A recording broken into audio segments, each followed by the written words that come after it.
doing with that? God damn, that scared the shit out of me. Virtual background.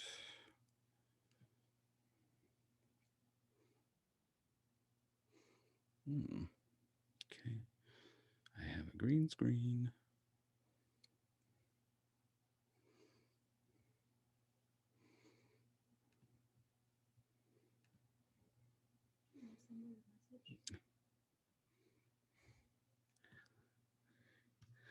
Hi, Claudia. Can you hear me okay? Let me see here. I think I have this off.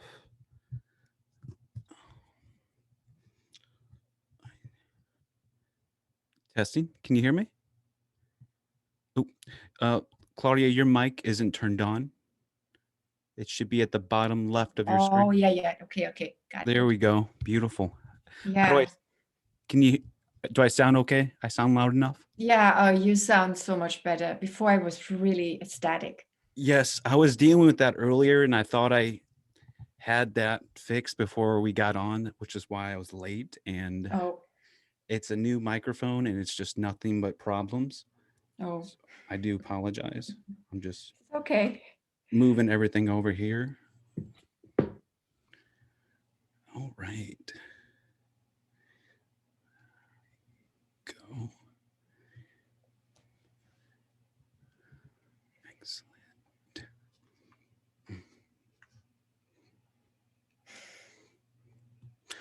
How are you doing today? I'm good. Excellent. Yeah. Well, Claudia, welcome to your transformation station. From everything that we've talked about in our initial interview, you have an interesting background. Can you give our audience a snapshot of what you do and what I want to make sure I say this right, a doula, what that occupation entails, along with everything else? Wow. Well, first of all, thanks for having me. I'm excited to speak with you. Yeah, where should I begin? I do all kinds of things.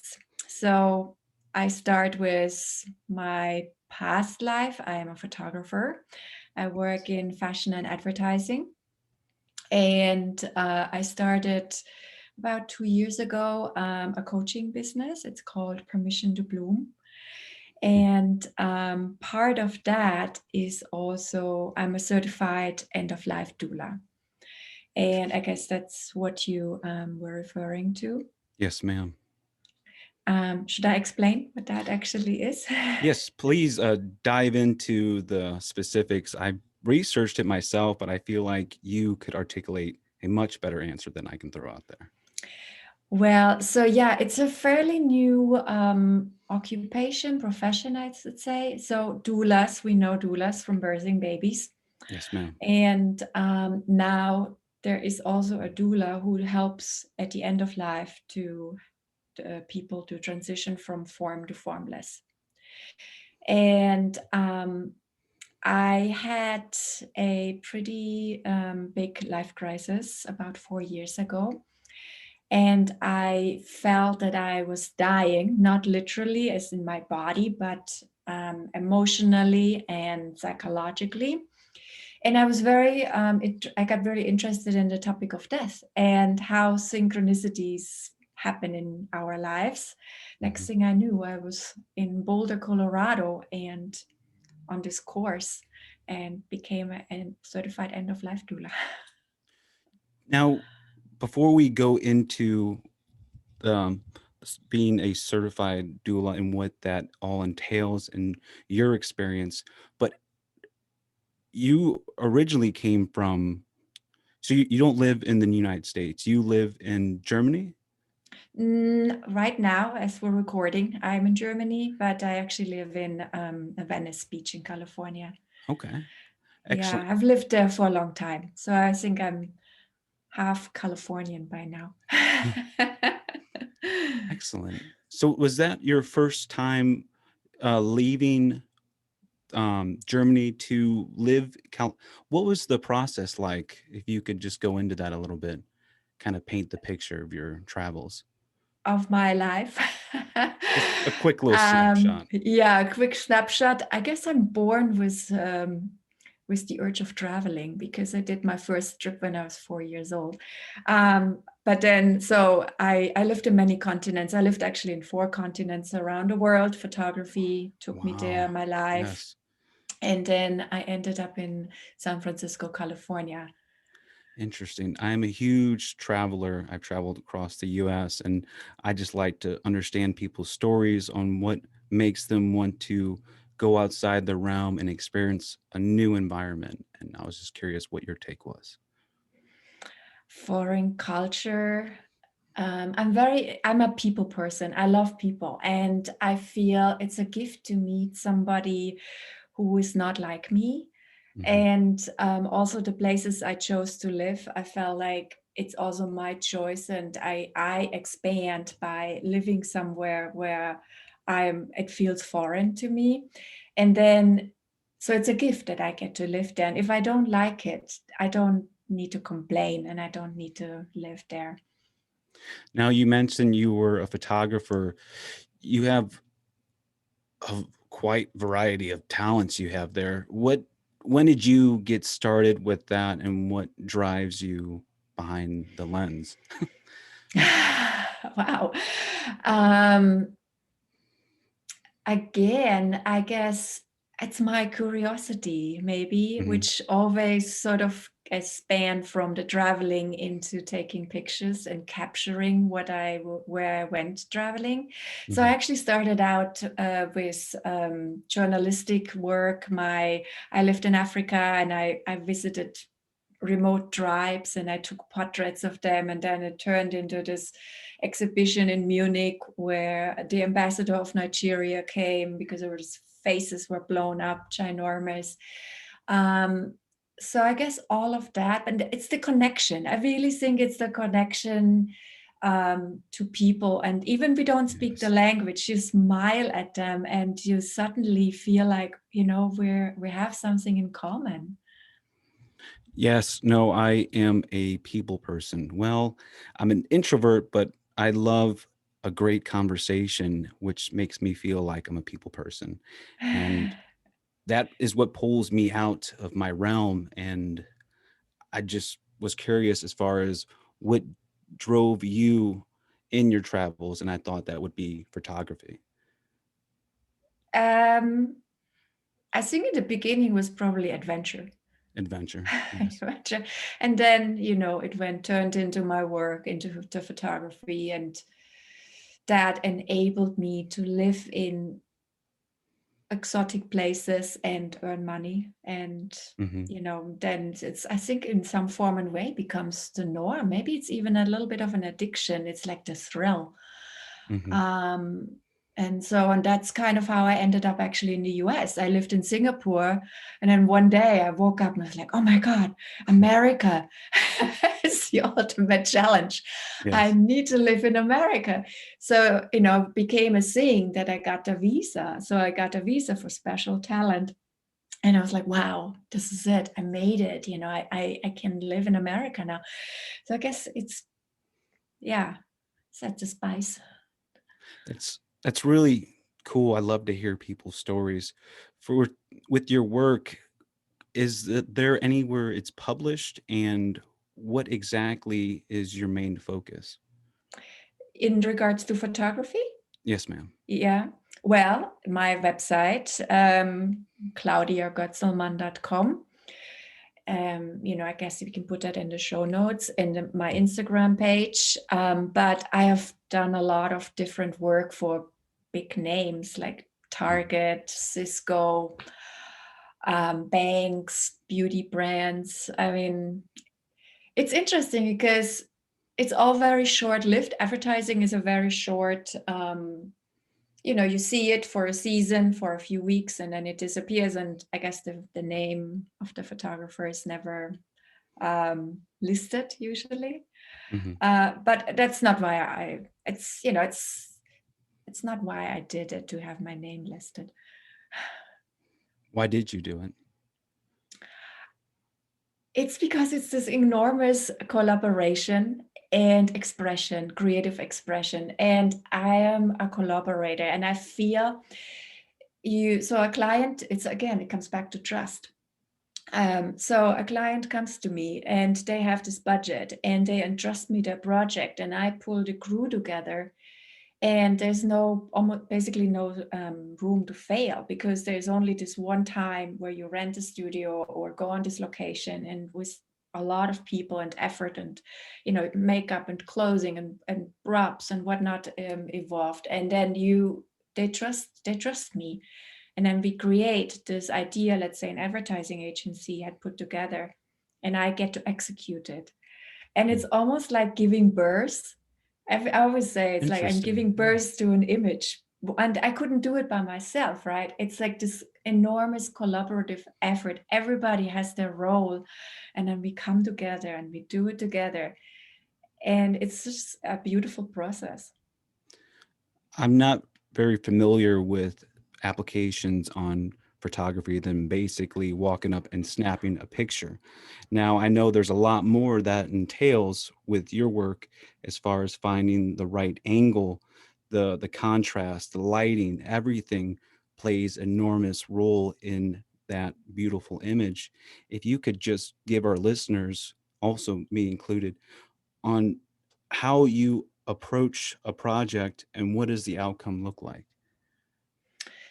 So, well, there's two different, let's say, approaches. Editorial, it's very free form. Maybe the magazine has a theme for, let's say, a fashion story, and we focus on spring fashion. And so it's a very creative process. You could just dream up whatever comes to your mind or my mind. And then I put a crew together who are thinking that person makeup's the right person, that stylist clothing's the right person, and then whatever model.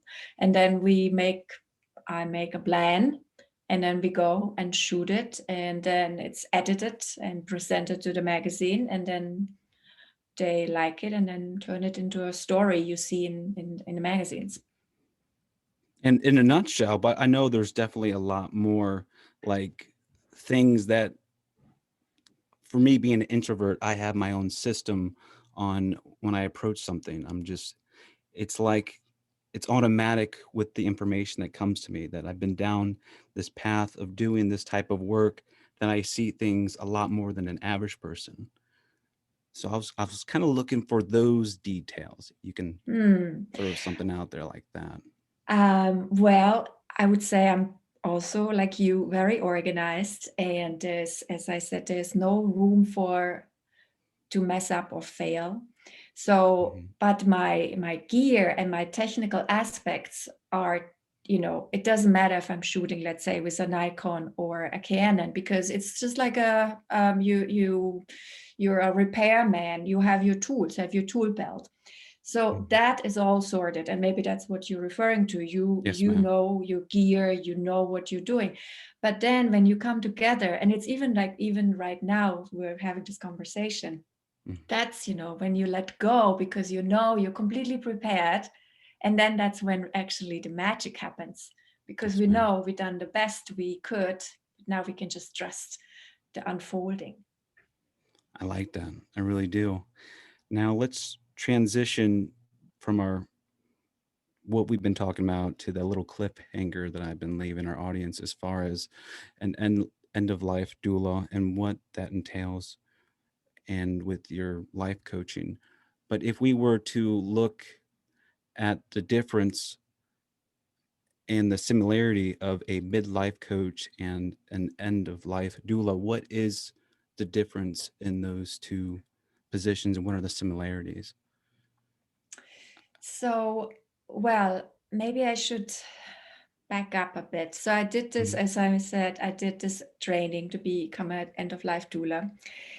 Um, at the end, I'm actually not really working with end of life, because I thought what I learned is so profound that I want to take this knowledge and these tools to the right here, right now, into the middle of the life, and apply the tools Interesting. into Okay. my praxis, the midlife coaching.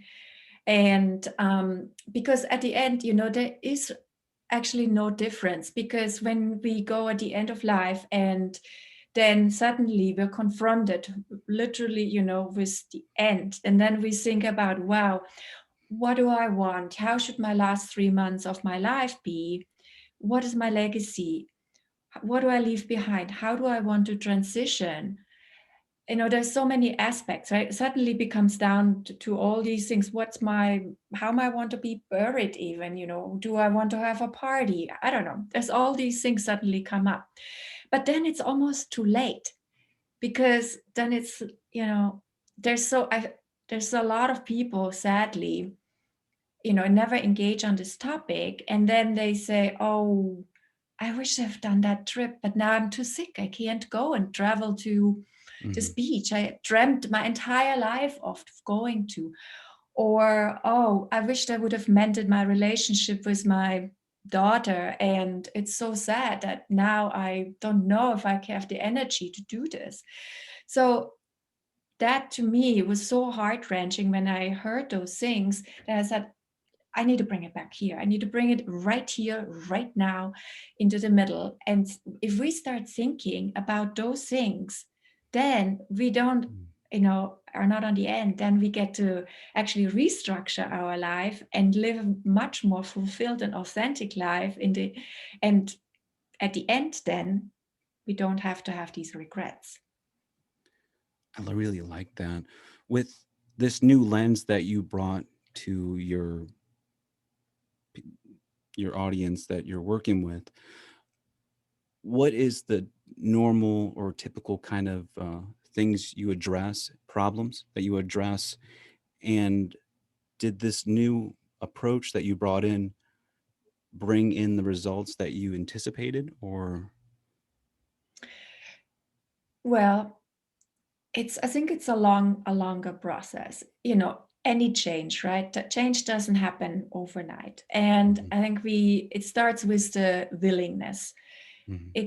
Maybe it starts with a nagging feeling, but then it becomes louder, the voices, maybe they go away, and then the voices come again. And then, so next thing we know, we find ourselves maybe talking to somebody like me, Yes, ma'am. because we don't have the tools.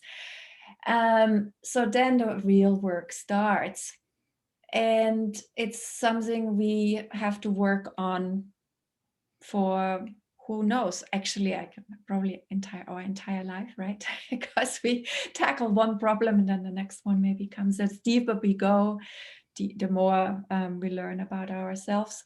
Mhm. So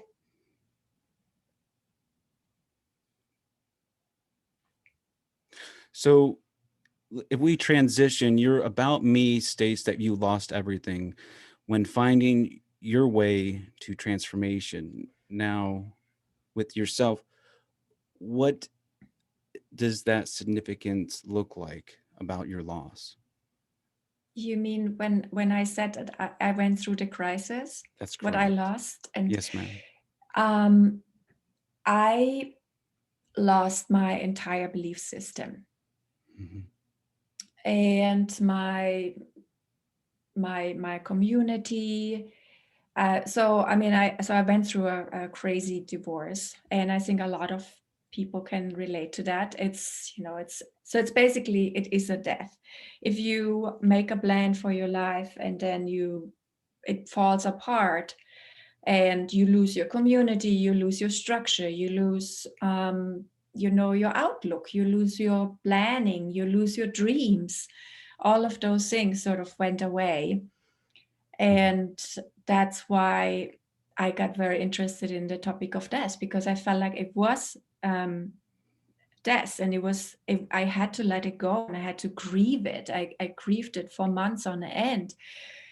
But then, because I had to let it go, I also created this space within me that I was ready to receive something new and actually rebirth myself and pick up all the pieces. I thought, this is who I am. This is who I need to be. And through this experience, what I learned in this process, I feel that's also an enormous gift I can give forward when I work with my clients. Okay. Now, with death, have you worked with actual patients that were experiencing or going through hospice? And if so, what was the bond? What was the tension? Can we go into that? I'm really curious as far as how that environment went for you. It's so precious. It's precious. And I think that's another thing. It's delicate, it's raw, it's just, I don't know, how should I put it? It's heart wrenching, but it's all Mhm. love. And it's another experience why I want to bring this back to the here and now, because life is just so precious and we take so much for granted when we're in the middle of it, and we get so distracted by external unimportant things. Mhm. But at the end, what really matters is how much we loved and the relationships we carried through our life, and how we were able really to maybe sometimes step out of our comfort zone and really risk Mhm. and live that dream. And even if that dream was a short lived dream, but just to go for it.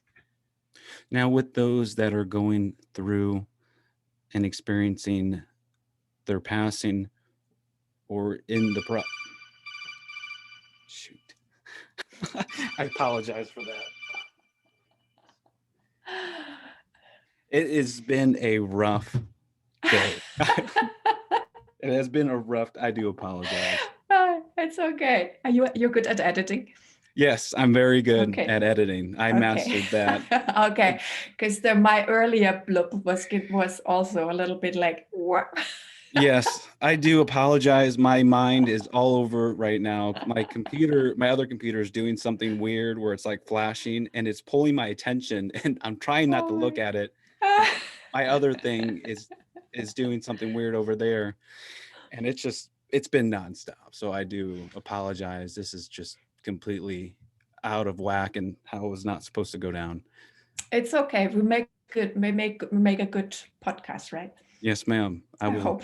I will make it. I'm very good at editing, so I can definitely make that happen. Okay. So, what type of advice would you give to someone who is dying? What do you find those who are in that situation have the hardest time tolerating about end of life? Wow. I don't think we can. It's hard to tell somebody anything, right? Because Mhm. it has to come from them. But I think the most important thing is that they can experience that they're not alone, that they're held in love, that they're supported, and that whatever comes their way, that there's a support system around them. And I think that's one of the also very tragic effects right now of the way we live, because a lot of people really die on paths by themselves and Mhm. in a hospital setting with horrible noise and neon light.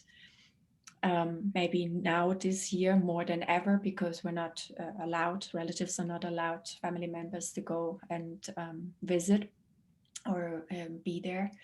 Mhm. But maybe it's again like I know I'm bringing this back into the here and now, but if we again think about what mortality or dying really means, and it doesn't even have to be the big deaths, but the small ones, and we engage on this topic, that we sort of familiarize ourselves, because at the end of the day we're all born to die, Yes. and it's a normal process. So if we take on this topic and this conversation and just bring it into our the dinner table, and Mhm. then we maybe learn about our beloved family members or our partners and know how they think about this, how they feel, and we take that the scariness away from it, and we make ourselves very familiar with this topic, then it becomes an act of love. You Okay. know, can I say one more thing? Yes, Because yeah. it's so, yeah, Go ahead. because it's I feel like it's such a gift that, for instance, I had this conversation with my parents, and at first it was very uncomfortable. My mom, she likes to talk about this more than my dad, but Mhm. now I know how they feel, what their wishes are, and it made all of us closer because it's such an intimate conversation.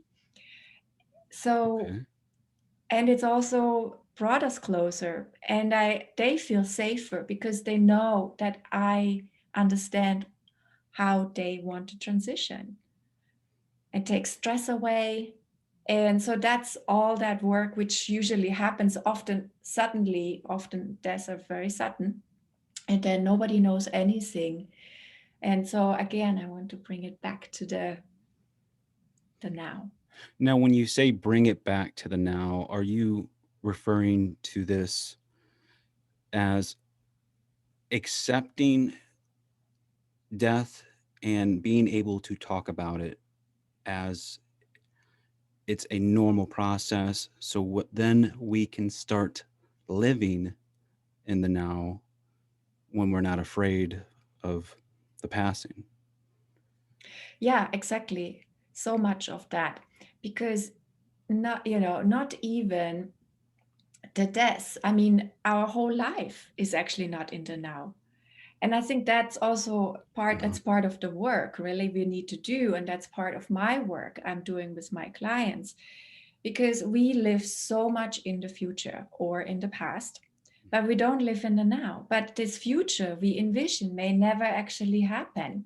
So why are we making all these plans, and we like, the perfect body, the perfect look, the perfect job, the perfect husband, the perfect wife, whatever.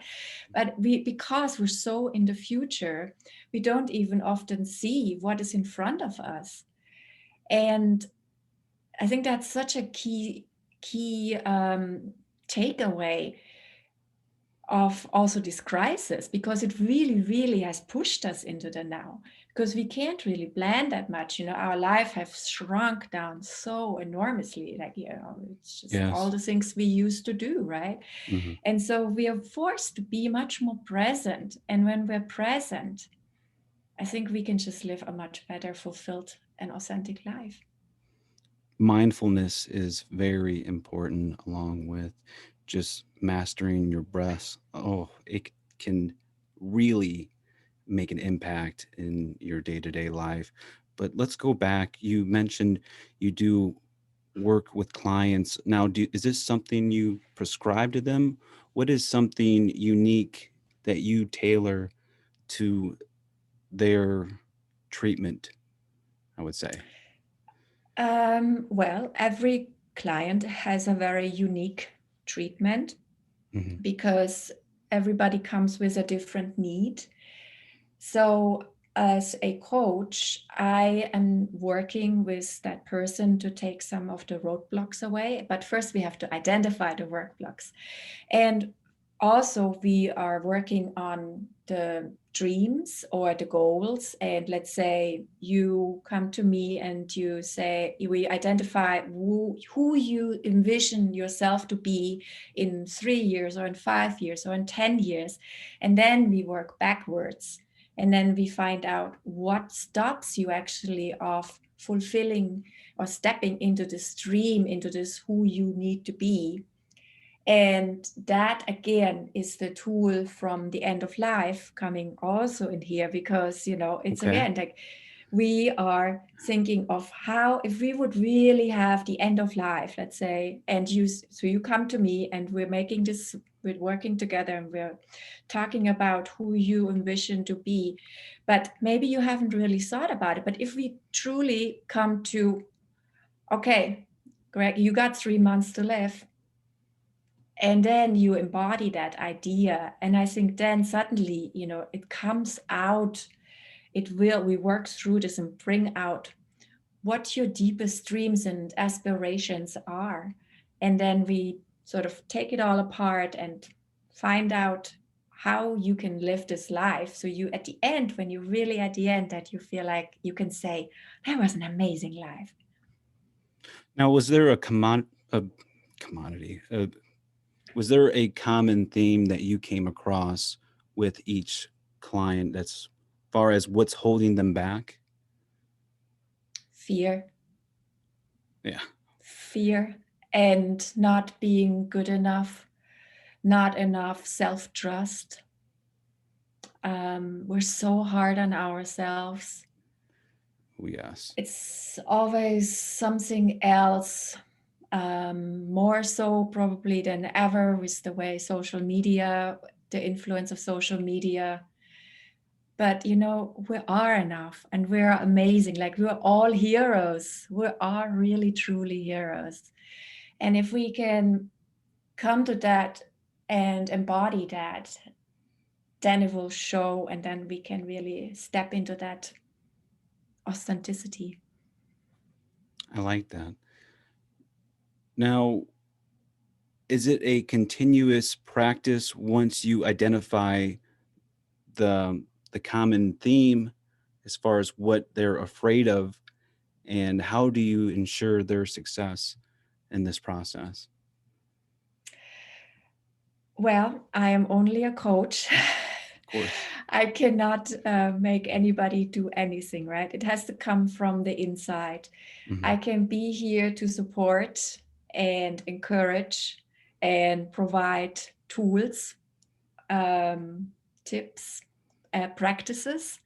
But at the end, it's really a personal decision. We're all on our own journey, right? And however much we want to take on, however much we want to change, however much we really want to have this other life, we say it's something has to come from the depths of our being.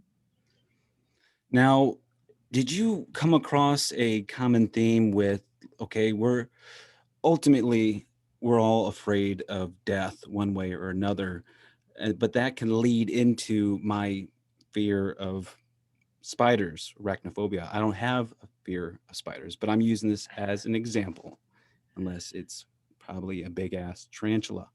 But if I were to use that as the example, ultimately the spider would bite me. Thus, it's really I'm afraid of death.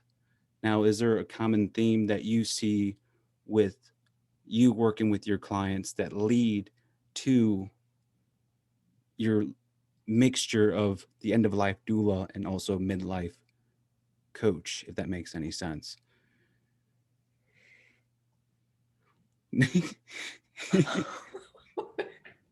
You mean, okay, well, you mean, no, I don't understand the question.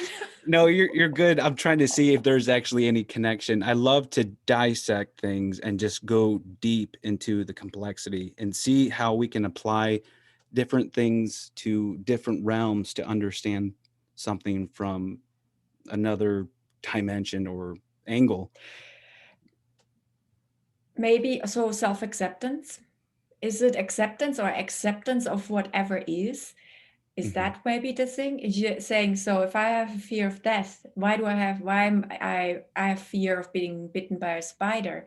Well, is it just because I have not accepted that this is whatever happens, happens? Is that Hmm. maybe where you're going That's what with I was this? going. I kind of gave away the answer at the end, but it's just like if we look at why I am afraid of spiders, is it because that they're hairy, they're freakishly large?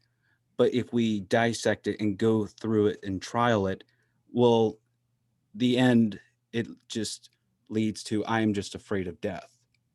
Yeah, I think that's probably when we dig down and we really take the elevator down and think Mhm. about, why am I so afraid? Whatever, right? You use this example of a spider, but it probably comes down to this, because we have not accepted this path of our life. But if we truly accept it, then whatever happens, happens, right? It's radical acceptance at the end then, because what can we truly also change? It's again, the pandemic has really shown us that, before we were so in this belief that we're in charge of everything. We are in charge, we manage, but it has shown us that we're actually not. And we have to feel like there's this state of floating. That means we have to trust. We have to trust the trust. We have to trust everything what comes our way, that this is what's supposed to be happening. And then I'm not saying that we should, go out and do ridiculous things and then we just, oh, this is, I had to trust this. That's not what I mean. It's on a much more deeper spiritual, emotional level that we just open ourselves up and say, I trust it. And in this shadow, or even let's say it's a hardship, or it's painful, whatever happens, maybe a loss of a relationship or a loss of a job. But there is always that flip side to it, because it's, maybe I lose that job and I loved this job, but then I lose it, and I could get all consumed and about the loss. But if I can stop myself and really say, okay, I lost that job. Maybe it's time. Maybe it's done. And then I can see that there's new space. And the moment we can accept that new space and that openness, new things will come our way. And then, whoa, so much amazing newness can come in. And who knows where that takes you? Now, for somebody that's listening, and sometimes I can be this individual depending on if I maintain a good sleep schedule or not. But when it's just that simple, where we just have to be vulnerable and embrace vulnerability as our authentic self. Somebody would look at it and say, it's just not, that's not easy for me. What would you tell them? I would say it's right. It's not easy, but it's the only way. It's how much do we want to know of ourselves? And the more we know, the more we can be at peace, right? And sometimes it's scary, but then wouldn't it be better to get to know your demons and dragons and befriend Yes. them? And you can name them, and then you can say, all right, you know, you're here, but you're not going to sit right next to me today. You're going to be outside in the living room or wherever, right? Whatever the metaphor is you find for your shadow or your demons and your dragons. So, but once we have that, then we know them, and then we can be in control of our situation so much better. And then, we can find out why we react a certain way. And yeah, who knows what, there's so much to discover, right? It's about our upbringing, or maybe it's ancestral, or it's cultural. But we don't have to just go along with all of those things. We could just change it. You mentioned something that caught my attention, radical acceptance. I read a little bit about that, and that is going out there and accepting everything at face value and not trying to analyze or look into it deeply on why something may have happened, on why you didn't get the job. Maybe you thought differently of yourself, thus you kind of just slouched, and then you look down, and then now all of a sudden you're not a good candidate because the way you're looking at yourself in the mirror.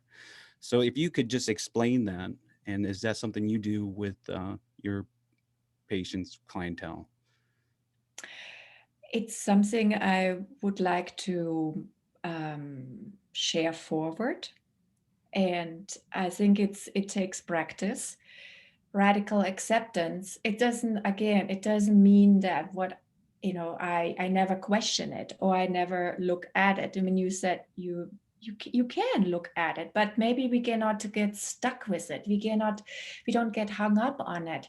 And if we accept certain situations as they are, as they have presented themselves, that again opens up the space for the goodness or the sun or the crack or the light to come in, even so if it's a hard situation.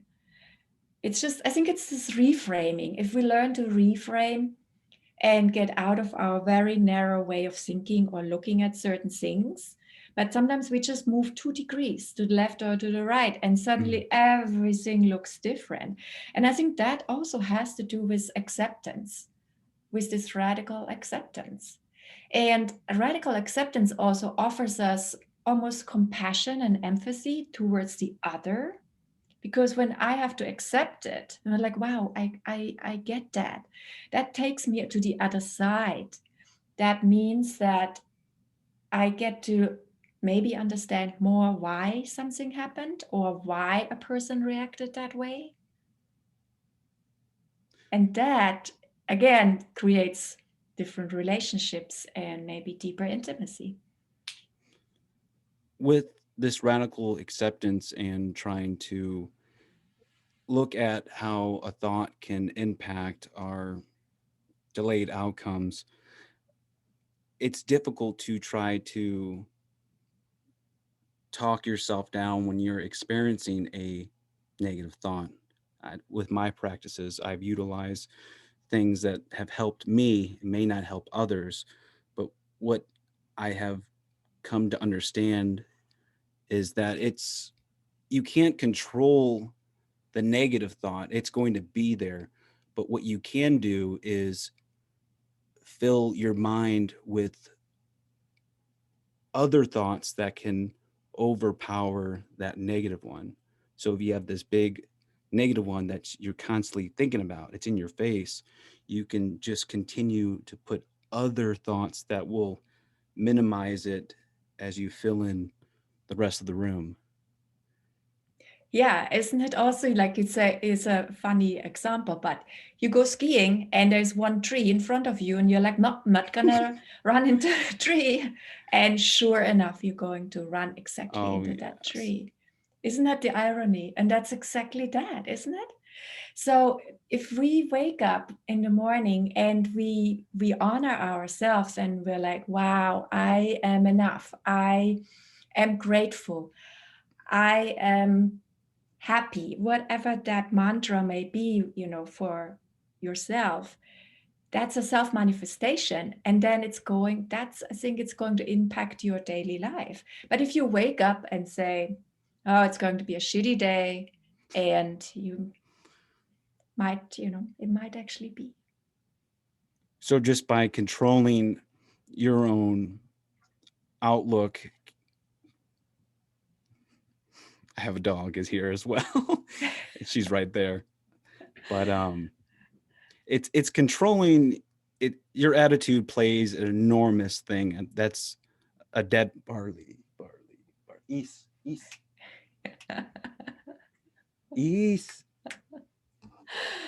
Oh my God.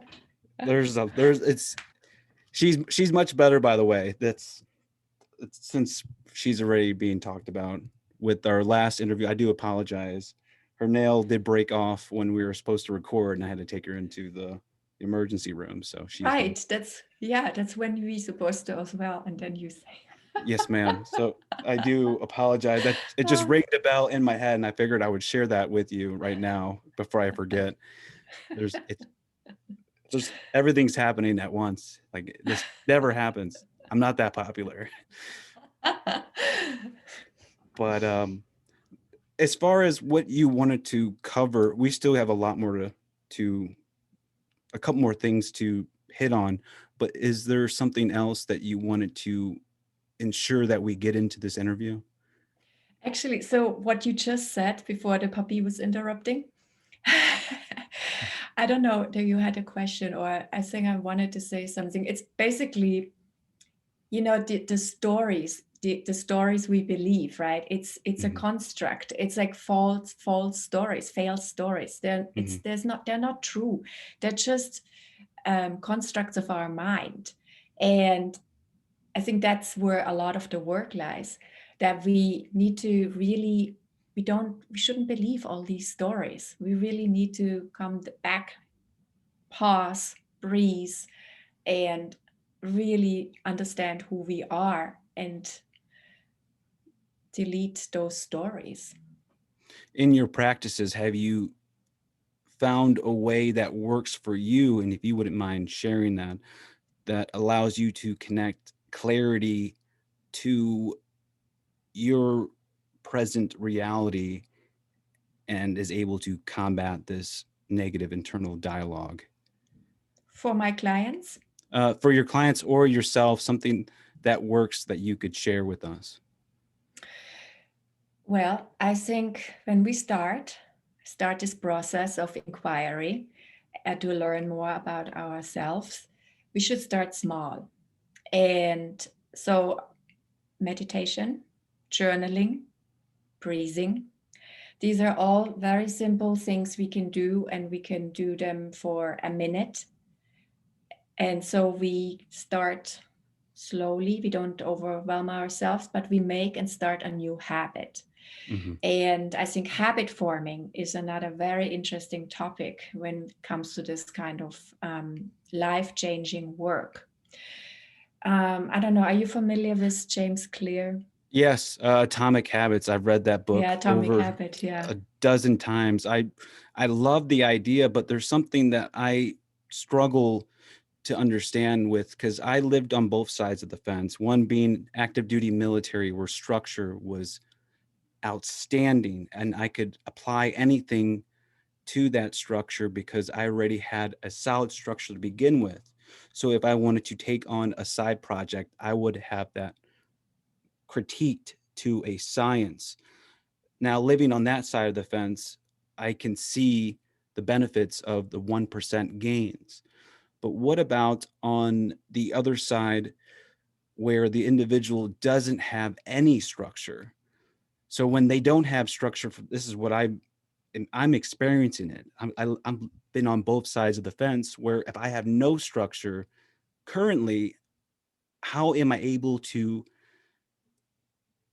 conjure up the ability to establish something that will keep me accountable in myself and doing the thing that I want to do? I think there's two things. First, you do start writing a journal, a habit journal, because that way you actually see what your habits are, and you write down your bad habits as well. Mm-hmm. And that makes you, in some form and way, accountable with yourself. And the second is that, yes, we need structure. And it's by simply reporting or being with other humans. If you are completely left alone by yourself, and I'm sure a lot of people experience this right now, it Yes. is hard. But then knowing more about how we operate, what our weaknesses are, or where we lie to ourselves, then maybe we can invite a friend and say, please just check in with me every other day. And that creates the beginning of another new structure, because then you will be held accountable when your friend calls, or a coach, or your mother, whatever, right? But then you have to report back. And maybe it's uncomfortable in the beginning, but every change is uncomfortable. But it holds you in some form and way again accountable. Accountable, yes. Excuse me. Accountability is the word that would come to my mind. I would use that as far as being a man of my word, and something that I say, I want to live my words with my rhythm of my body and cadence. So when I'm not relying on motivation, when I'm not relying on exterior forces, I can just be committed to anything that I set my mind to and just do it. If I want to wake up early and go to the gym at dawn, I just open my eyes and I get up and do it because I've already practiced being Right. in the shower, taking a ice cold shower. I was able to fight off the abilities. Now all of a sudden it ripples out into waking up early. So I can definitely understand that.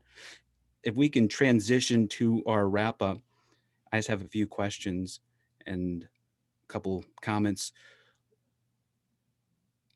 If I were to say this, what does this come to mind? Let me rephrase that. how can you create transformation if there's no transformation in yourself?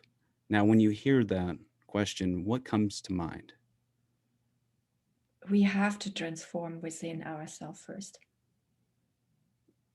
And again, it comes willingness, openness, curiosity. Those are the words which come to mind. Mm-hmm. And if that doesn't exist, then yeah, it's complicated. But I think we really have to transform from within. Well, again, let me reframe, Of course. because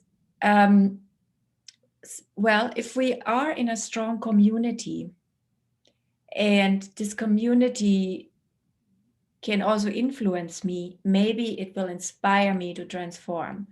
So I think it's a very interesting dynamic, because yes, transformation has to come from within, and it ripples out into the community.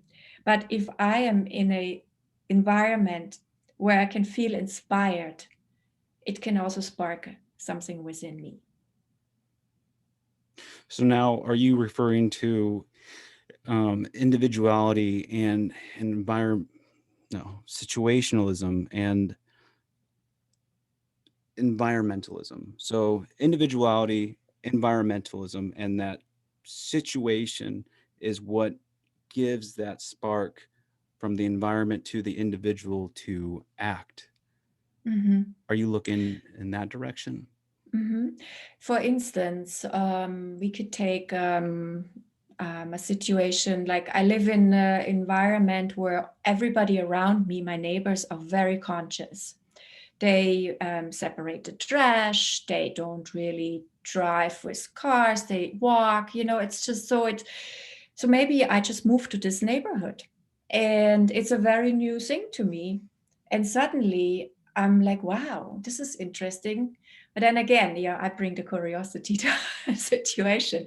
But maybe it's just because maybe it's just simple curiosity. But then so that can really bring change into my life, because I'm surrounded by this environment, in this case, my neighbors. And Okay. that, So if I were to, so are you saying, are you connecting the dots between universality and cultural specificity? mm-hmm, Okay. yeah. And that is seeing and addressing these norms, and then that allows you to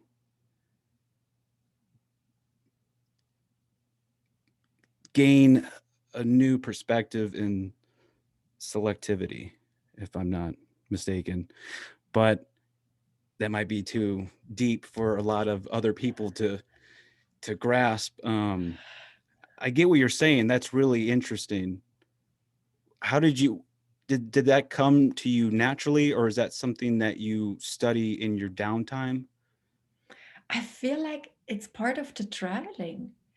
I think when you expose yourself to so many different cultures and Yes. countries and rituals,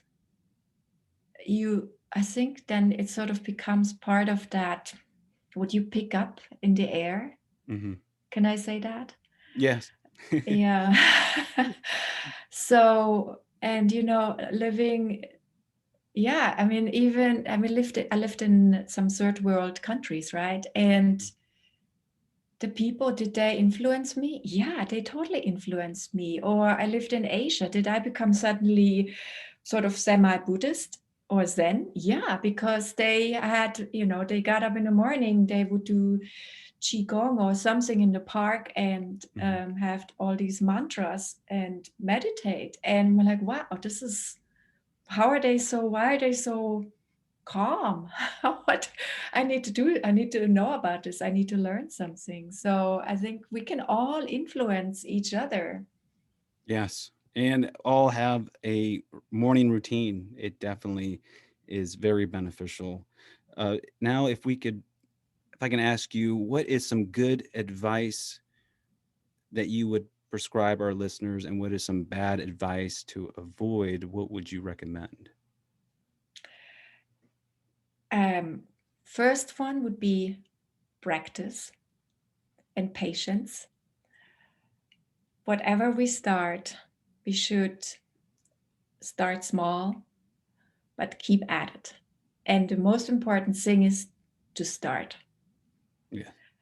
And from there, I think again, it will ripple out. We will build strengths and new habits. A bad advice, something bad, Yeah, bad to avoid. Yes. bad avoid. Taking the phone out of the bedroom would be, I think, one we all probably have accustomed and doing it. First thing we wake up, we have the phone. And I think we need to practice habit. Wait, so you're saying to keep the phone? That is bad No, advice to avoid. So we want to keep the phone in the bedroom. Is that what you're saying? we're not going to keep it. No, I don't think we should keep it. No. No, that we will. That's excellent. How can our listeners get in touch with you, and where can they learn more about your work? My website, Claudia Goetzelmann, and then permission to bloom coaching.com. And my Instagram pages, that's also permission to bloom. That's where you can find me. Excellent. Well, thank you, Claudia. I do appreciate your time for coming on to Your Transformation Station. Thank you for having me. You're very welcome. You take care. Alrighty. Now, were we able to get everything you wanted to address? I think so. I mean, you had all the questions. Yes. I don't have the questions in front of me right now. No, you're good. I prefer you not to. I just Okay. wanted to make sure I wasn't even looking at them. I just wanted to make sure you were able to get what you wanted to get on the air as well.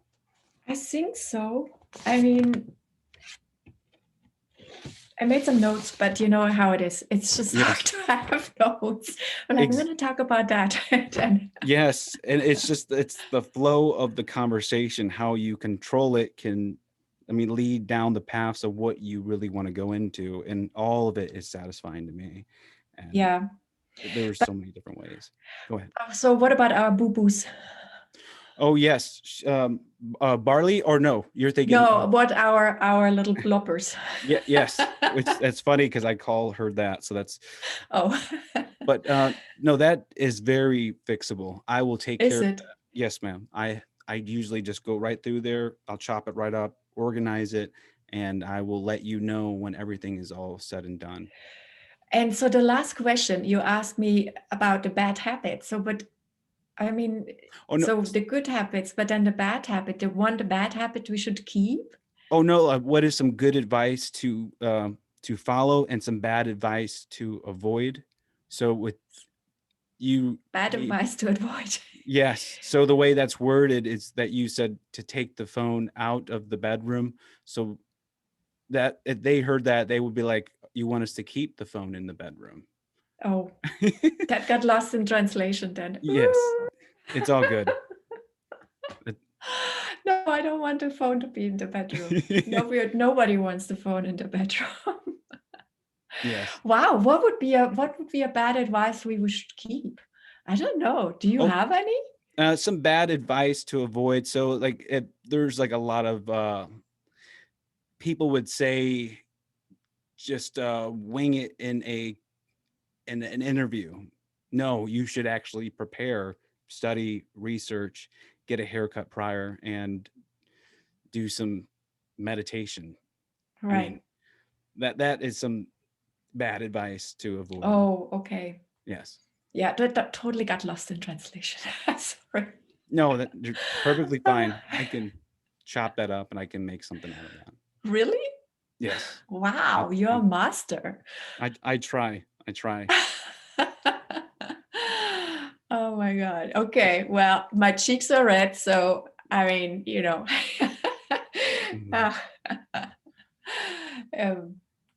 I was really excited to talk to you. You have such a beautiful voice, and I really like also you're so calm. The interviews, all of your podcasts, it's so calm the way you guide people through it. So I was really excited to speak with you. I really do appreciate it. Today is actually not as calm. This has actually been a very hectic episode from numerous things that's been happening behind the scenes. You have that I'm just juggling at this moment. So I'm surprised I was able to do this well. Yeah, maybe that was a test for you. Yes. Yes, it was. Yeah. Awesome. I Wow. will be in touch with you, and I will make sure you get a copy of this and all the links, and I will let you know. Oh, and any like just roughly when? Right now I got 5 interviews right in front of me, 4 or 5. Mm. So I'm going to finish with those and kind of just get you in line and Okay, keep so on maybe moving. February, or I don't know how often is Oh, it? Every 2? every That's yeah, week to 2 weeks yeah. I'm doing a lot of things at once. I'm trying to do a store. I'm trying to do I just released a book, and You wrote a book. yes, ma'am. Uh, Wow. yes, building influence through digital distribution using all my skill sets from podcasting to researching, and how that actually ripples out into if you want to be a YouTube star, if you want to be an Instagram star, all that, it's all the same thing, you know. So if you Yeah. can understand the dynamics of that and you know where all the tools are, you can apply it to anything. I love that. You know, it's just like so much of everything in life, actually. Yes. Because I mean, it's, you know, we like the whole thing with mortality. It's the same thing. If we understand this, then we understand the here and now. Yes. Or, you know, there's so many other things we don't talk about or we struggle with. But if we have one thing sorted, and that's the structure, I guess the habit, it's like habit forming. Like you said, you already took a cold shower and now you could just go to the gym. Yes, that's exactly right. I mean, it Yeah. just prepares you, and it kind of gives you the mental framework to Yeah. approach uncertainty with some certainty. Yeah. Claudia, I So do it's so good. appreciate your time, and I will be in touch with you. Wait, don't go yet. I want to take a screenshot with my red cheeks. Oh my God, it looks horrible. Okay, but okay, we do it. I'll be sure to. Okay. I'll send you a couple of screenshots and get some really nice pictures for you. Okay. Yeah, beginning of the podcast, they weren't so red. Yes, I could do that. Mine are starting to hurt right now. Yeah. They're like Okay, spasming. thank you. You're very welcome. Thank you so much. Have a beautiful day. And hey, Happy New Year. Yes, Happy New Year, you know. Yes, we talk ma'am. in 2021. Yes, that is exactly right. Yeah, bye. All righty, you take care. Bye. Bye. Bye.